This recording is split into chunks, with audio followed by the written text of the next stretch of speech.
बिस्मिल्लाहिर्रहमानिर्रहीम। अस्सलाम वालेकुम व्यूअर्स। आज की स्पेशल वीडियो में हम बात करेंगे ढैया के हवाले से एरीज से लेके पाइसेस तक। आज के बाद ढैया आपका कुछ नहीं बिगाड़ पाएगा। कैसे, किस तरह से, ये सारी बातें आज हम डिस्कस करेंगे। Zero impact of Dhaiya for all zodiac signs के हवाले से बात करेंगे। इन बुरुज का सबसे बड़ा फ़ायदा होने जा रहा है, इसके हवाले से भी बात करेंगे। कौन से बुरुज हैं, तमाम बुरूज के लिए बड़ी खुशखबरी, इसके हवाले से भी कुछ खुशखबरियाँ वो भी हम आज डिस्कस करने वाले हैं। आप तमाम स्टिक फैज़ चैनल को लाइक करें, सब्सक्राइब करें और व्हाट्सएप ग्रुप में शेयर करें। बेल आइकन को जरूर क्लिक कर लें ताकि आने वाली हर वीडियो सबसे पहले आप देख सकें। जैसे कि हम सब जानते हैं कि जब मुश्किलात का आगाज़ होता है, यानी कि साढ़े सत्ती और ढैया, ये दो ऐसे फैक्टर्स होते हैं एस्ट्रोलॉजी में जो मुश्किल पैदा करते हैं, यानी कि टेंशन, डिप्रेशन, एंग्जाइटी का होना, आजमाइशों का आना, परेशानियों का होना, चीज़ों का आपकी एक्सपेक्टेशंस से उलट होना, यानी कि आप सोचते कुछ है होता कुछ है, ऐसा ये दौर होता है। यानी ढैया की अगर हम बात करें तो ढैया भी कुछ ऐसा ही है कि इसके अंदर आपके लिए परेशानी, टेंशन, डिप्रेशन होता है। यानी आप टेंशन में भी रहते हो, आप परेशानियों में भी घिरे रहते हो, पैसे के मामलात भी थोड़े से आपको डाउन नज़र आते हैं, यानी पैसे का फ़्लो कम होना या रुक रुक के पैसा आना या कहीं पर छोटा मोटा फ्रॉड का हो जाना, इस तरह के मामलात भी होते हैं। लेकिन ये वाहिद ऐसा ढैया है, यानी 2.5 साल का जो स्ट्रगल वाला टाइम है, इसमें आपके पास ऑप्शंस बहुत ज़्यादा होते हैं जो कि साढ़े सत्ती में नहीं पाए जाते। लेकिन यहाँ पर आपको ऑप्शंस मिलते हैं, यानी कि फ़र्ज़ करें एक जॉब चली गई तो सामने दूसरी जॉब आपकी रेडी रहती है। अब इसकी एग्जांपल मैं अपने से देता हूँ, यानी मैं खुद स्कॉर्पियन हूँ जैसे आप सब जानते हैं।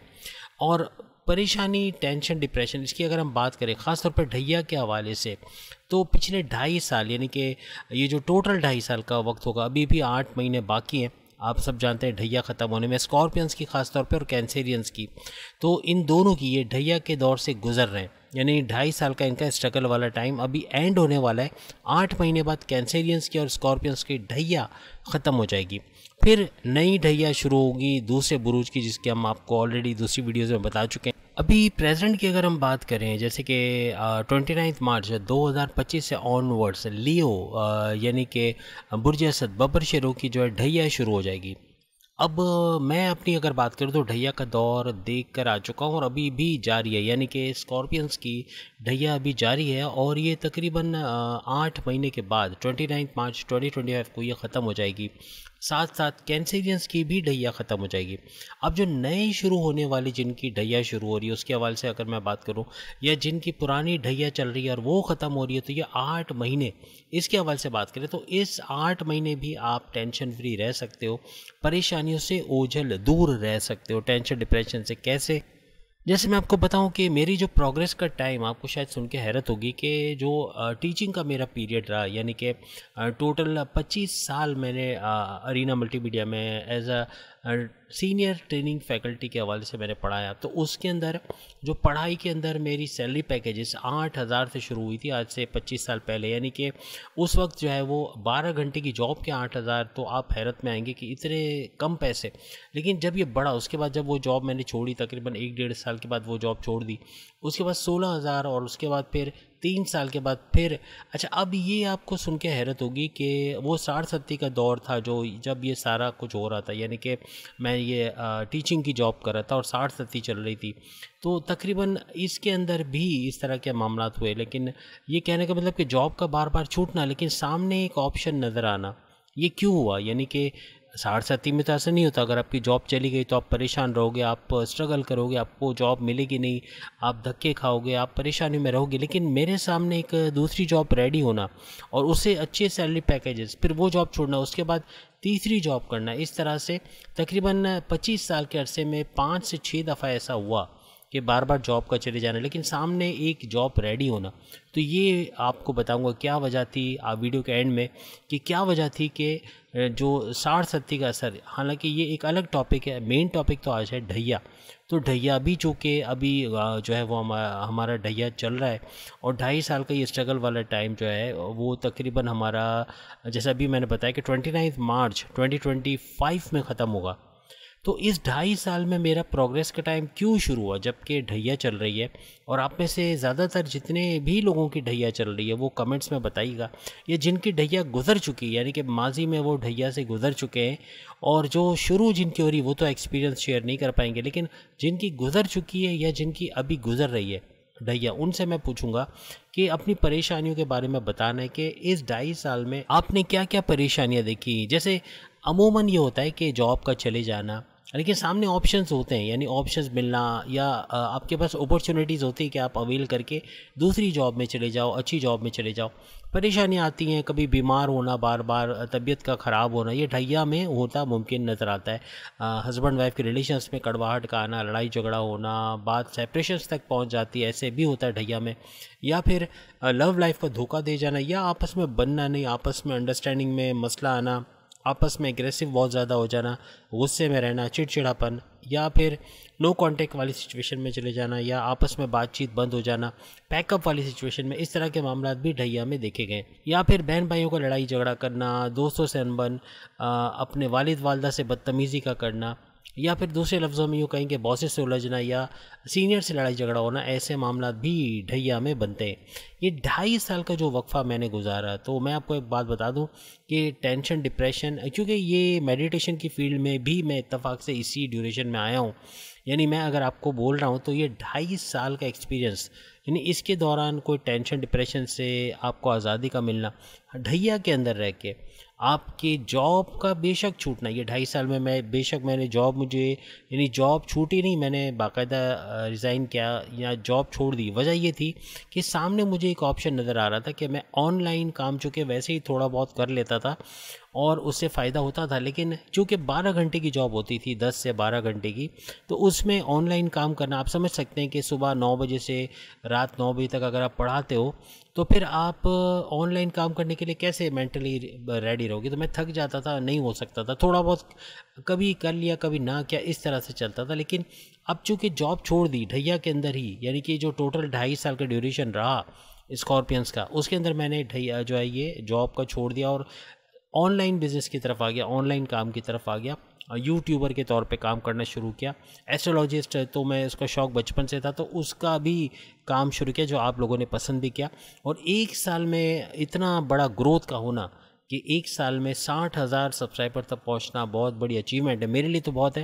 यानी आप लोगों का ताउन रहा, आप लोगों ने वीडियोस को पसंद भी किया और आगे बढ़ता चला गया, मैं आगे आगे काम करता चला गया। तो कहने का मतलब कि ये 2.5 साल जो इस चैनल की ग्रोथ का टाइम भी इसी ढैया में, आप ये सोच के सुन के हैरान होंगे कि ये तो यहाँ पे डाउनफॉल की बात होती है। आपका डाउनफॉल क्यों नहीं हुआ, आप क्यों तरक्की कर गए, या आपने ये कैसा वक्त देख लिया कि आप जो इस ढैया के अंदर तरक्की करते चले गए। इसकी छोटी सी एग्जांपल दूंगा, आपको क्लियरली समझ में आ जाएगा कि कैसे आप अपनी ढैया को मात दे सकते हो, या ढैया को डिफीट करना, या यूँ कहने के ढैया का इम्पैक्ट आप पे कम से कम पड़ना। कोई भी बुर्ज हो, एरीज से लेके पाइसेस तक, कोई भी ज़ोडिक साइन हो, इस चीज़ को कर सकता है। सिंपल कुछ नहीं, देखें आप में से जितने भी लोगों ने कमेंट्स में मुझे बताया कि ढैया से परेशान है, ये मसला है, तरक्की नहीं है, जॉब नहीं है, बैरून मुल्क में भी अच्छी जॉब नहीं मिल रही, या फिर शादी हो गई है, निकाह हो गया, लेकिन हस्बैंड कॉल नहीं कर पा रहे, यानी किसी तरह से वीज़ा इमिग्रेशन के मसले हैं, तो वाइफ वापस वहाँ पर वाइफ जो है वो बैरून मुल्क जा नहीं पा रही, उनका वीज़ा नहीं हो पा रहा, वो परेशान है, हस्बैंड अलग परेशान है। तो इस तरह के मामला बहुत हुए ढैया के अंदर ख़ास तौर पे। तो अब वो कमेंट्स में जब उनसे पूछा, यानी उन्होंने बोला कि अब क्या करें, हम परेशान हैं, कोई इसका सॉल्यूशन नहीं है, तो मैंने उनसे एक ही चीज़ पूछी कि आप मेडिटेशन करते हैं, सिंपल, जिसको बड़ा आम सा समझा जाता है, लोग इसको टेकर एज ग्रांटेड कह रहे हैं, इसको एकदम ऐसी चीज़ जिसकी शायद ज़रूरत नहीं है ऐसा समझते हैं। अगर ऐसा होता तो कुरान मजीद में अल्लाह ताला कभी नहीं फरमाते कि हमने इंसानों को पैदा किया है लेकिन अपनी इबादत के लिए, यानी जिनों और इंसानों को, यानी यहाँ जिनों को भी अल्लाह ताला ने शामिल किया कि हमने जिनों और इंसानों को पैदा किया लेकिन इबादत के लिए। तो ये चीज़ जहन में रखना होगा कि इबादत मेन फैक्टर है, आपकी तरक्की, आपकी कामयाबी, आपकी हकीकी खुशी। एक होती है ज़ाहिरी खुशी, आपको एक बाइक चाहिए, आपने वो बाइक ख़रीद ली, आपको हकीकी खुशी जो जिसे हम रूहानी खुशी भी कहते हैं वो कभी भी नहीं मिलेगी। आप ज़ाहिरी तौर पे खुश हो जाओगे, कितने अरसे खुश होगे ये देखने वाली बात है, आप कितने अरसे तक खुश रह सकते हो, या आपको कोई आपकी ख्वाहिश, आप मुझे कमेंट्स में तमाम बुरुज को मैं कहूँगा आप लोग बताना कि जब आपकी ख्वाहिश पूरी हुई, किसी लड़की से आपकी शादी नहीं हो पा रही है, घर वाले मान नहीं रहे, आपकी शादी हो गई, कितने अरसे आप खुश रहे। या फिर आपको आपकी पसंद की चीज़ मिल गई, आपकी बाइक, आपका मोबाइल, आपका लैपटॉप, आपका आईपैड, आपका आईफोन, कुछ भी जो आपकी पसंद की चीज़ मिली, उसके बाद आप कितने अरसे उस चीज़ से खुश रहे ये बताना। कितने लोग, बहुत सारे लोग बोलेंगे एक दिन भी मुश्किल से खुश रहे, कुछ बोलेंगे कि एक हफ्ता, कुछ बोलेंगे एक महीना, लेकिन ज़्यादा अरसे ये खुशी रहती नहीं है। जो दुनियावी खुशी है वो पायदार नहीं है, लेकिन जो रूहानी खुशी है, जो रूह की खुशी है वो पायदार है, वो दायमी है, वो हमेशा रहने वाली है और ये इबादत से ही आती है। और जब अल्लाह ताला फरमाते हैं ना कि इबादत में खुशी पिन्हा है, तो खुशी यही है इबादत की कि आप टेंशन फ्री हो जाते हो, आप परेशानियों से दूर हो जाते हो। ये 2.5 साल जो मैंने प्रोग्रेस का टाइम गुजारा, जबकि दूसरे स्कॉर्पियंस पैरेलल अगर देखा जाए तो वो कमेंट्स में बता रहे थे कि हम बड़े परेशान हैं। यानी जिस वक्त मेरा प्रोग्रेस चल रहा था वो परेशानी में थे, जॉब चले जाना, वालिद वालदा से लड़ाई झगड़ा हो जाना, घर छोड़ के चले जाना, शादी ब्याह के मसले होना, बहुत सारे ऐसे प्रॉब्लम्स आए 2.5 साल में। यानी आप खुद भी गिनवा सकते हैं कि पिछले, यानी टोटल ये जो 2.5 साल का वक्त है जो कि ख़त्म होने जा रहा है 29 मार्च 2025 को, इसके अंदर तमाम ख़ास तौर पे कैंसेरियंस को मैं कहूँगा और स्कॉर्पियंस से कहूँगा कि कमेंट्स में ज़रूर बताना क्या क्या मसले आए और आपको ऑप्शंस क्या क्या मिले, क्योंकि ये जो ढैया होता है ये ऑप्शंस का ज़िम्मा लेता है कि इसमें ऑप्शंस भी होते हैं। ख़ास तौर पे जो लोग मज़हब से करीब होते हैं, नमाज की पाबंदी करते हैं। देखें, ज़्यादातर जो सब्सक्राइबर से जब मैंने पूछा तो उन्होंने कहा हम नमाज की पाबंदी भी करते हैं, 5 वक्त की नमाज बाजमात पढ़ते हैं, ये भी उन्होंने कहा, और अच्छे काम भी करते हैं, सब कुछ ठीक है, लेकिन उसके बावजूद परेशानियाँ हैं। तब मैंने उनसे सवाल किया मेडिटेशन करते, तो उनका जवाब था कि नहीं, मेडिटेशन हम नहीं करते, इबादत बंदगी नहीं करते, क्योंकि टाइम नहीं निकल पाता। और ख़ास तौर पे मैं आपसे कहता हूँ कि इसके लिए ख़ास जो टाइम आपको मैं बता रहा हूँ, देखिए ये आप हिस्ट्री को उठा के देख लो, अगर मैं झूठ बोल रहा हूँ, हिस्ट्री को उठा के किसी मुफक्किर से, किसी आलिम से, किसी अच्छे शख्स जिसके बारे में आप एतमाद कर सके, उसको पूछ के देखना कि हमारे नबी पाक सल्लल्लाहु अलैहि वसल्लम इबादत के लिए क्या टाइम पर वो इबादत करते थे। ज़्यादातर का जवाब यही होगा कि सुबह मॉर्निंग में 4 से 5 का टाइम, यानी उस वक्त इबादत बंदगी का ड्यूरेशन ज़ाहिर सी बात है कि वो वक्त के हिसाब से 2 घंटे 3 घंटे भी होता था। लेकिन आज मौजूदा दौर में अगर आप 1 घंटे भी कर लेते हैं, यानी 4 से 5 इबादत कर लेते हैं, यानी मैंने आपको सिखाया था कि आप, बल्कि सबको पता है कॉमनली कि आप जब किसी भी डायरेक्शन में बैठ जाओ, किबला रुक करके बैठना कोई फ़र्ज़ नहीं है इसके अंदर, आप किसी भी डायरेक्शन में बैठ सकते हो, मुसल्ले पे या चटाई पे।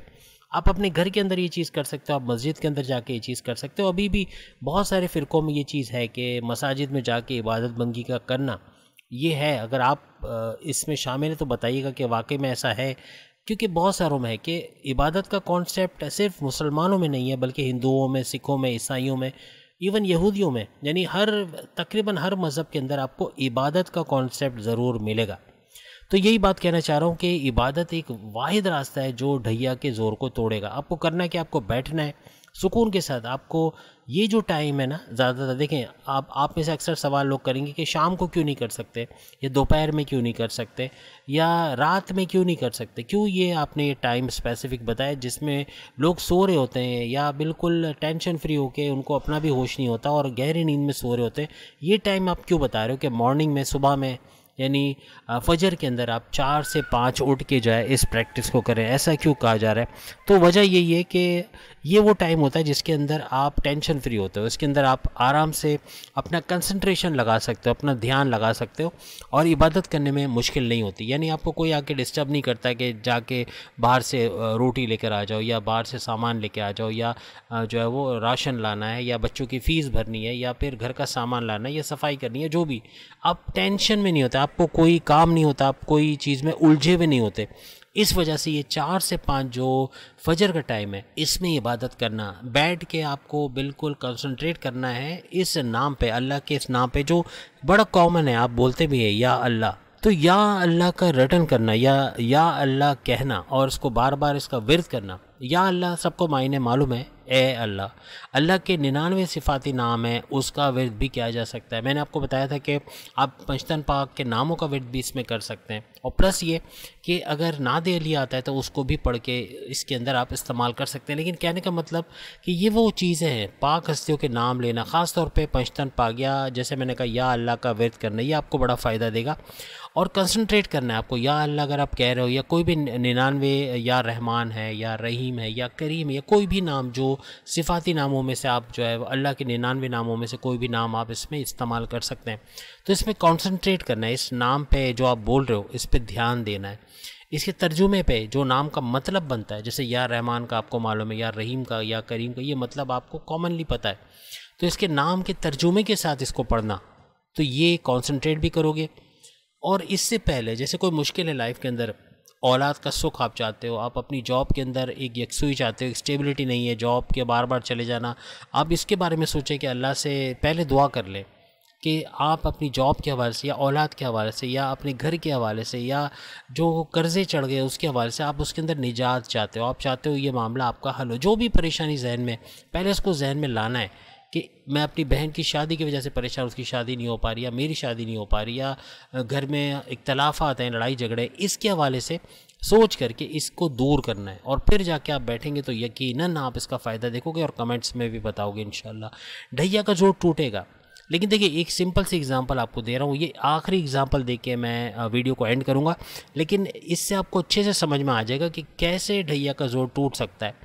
एक क्लासरूम है, एक बच्चा क्लास में दाखिल होता है, ये छोटी सी एग्जांपल मैं आपको दे रहा हूँ, इससे आपको समझ आ जाएगी। बच्चा क्लास में दाखिल होता है, अंदर देखता है कि कुछ बच्चे जो है वो मुर्गे बने हुए, यानी कि टीचर ने उनको मुर्गा बनाया हुआ है। कुछ बच्चे ब्लैक बोर्ड पे या वाइट बोर्ड पे लिख रहे हैं, बार बार लिख रहे हैं कि आज के बाद मैं अपना होमवर्क टाइम पे करूँगा, आज के बाद मैं अपना होमवर्क टाइम पे करूँगा, यानी उनको सज़ा मिली हुई है, अलग अलग तरीके से टीचर ने उनको पनिश किया हुआ है।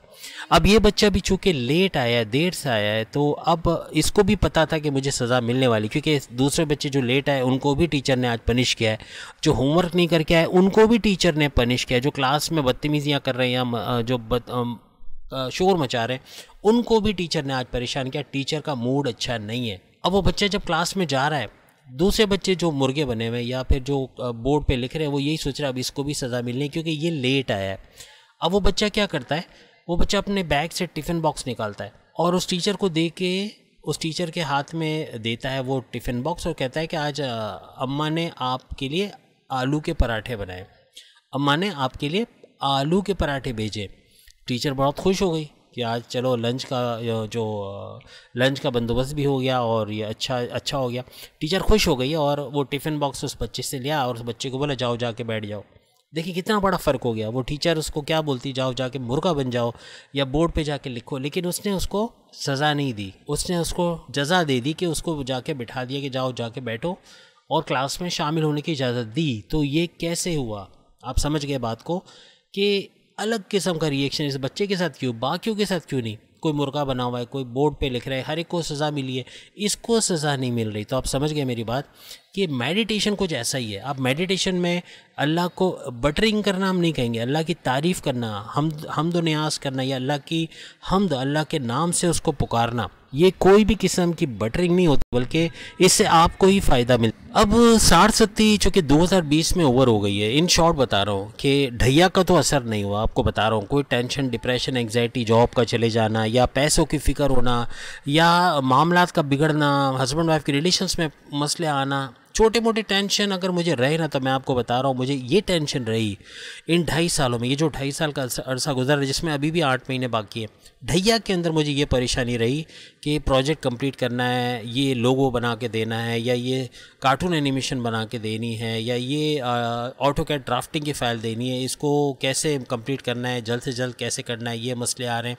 ये सारे टेंशन का होना वो अलग बात है। या यूट्यूब पे काम करना है, वीडियोस बनानी है, या इन चीज़ों पे काम करना है, इसका टेंशन होना, ये टेंशन, ये कोई टेंशन नहीं है। अगर आप बोलेंगे ये टेंशन तो थी आपकी लाइफ में, एक प्रोडक्टिव किस्म की टेंशन जिससे आप अपने काम को निपटाते हैं। लेकिन जो घरेलू टेंशन है उसे अल्लाह ने दूर रख। मेडिटेशन सिंपल तरीका आपको बता दिया है, करके देखिएगा इंशाल्लाह आपको इसका फ़ायदा।